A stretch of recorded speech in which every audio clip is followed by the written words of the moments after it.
ባይነጋ ዓለምዬ ለምን ሸጋ ካንተ ስሆን ሌሊቱ ባይነጋ ዓለምዬ ለምን ሸጋ ካንቺ ስሆን ሌሊቱ ባይነጋ ዓለምዬ ለምን ሸጋ ካንተ ስሆን ሌሊቱ ባይነጋ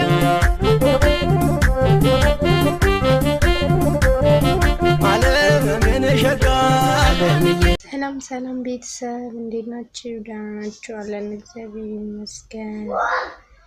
እንዴት ናችሁ? አዲስ ጀማሪ ነኝ። ሰብስክራይብ አድርጉ፣ ኮሜንትም ጻፉ። እንዴት ናችሁ? ደህና ናችሁ? አለን እግዚአብሔር ይመስገን። ሰላም ሰላም ቤተሰብ እንዴት ናችሁ? ደህና ናችሁ? አለን እግዚአብሔር ይመስገን። ሰብስክራይብ እያደረጋችሁ ሰብስክራይብ አድርጉ። አዲስ ጀማሪ ነኝ ቤተሰብ፣ እወዳችኋለሁ።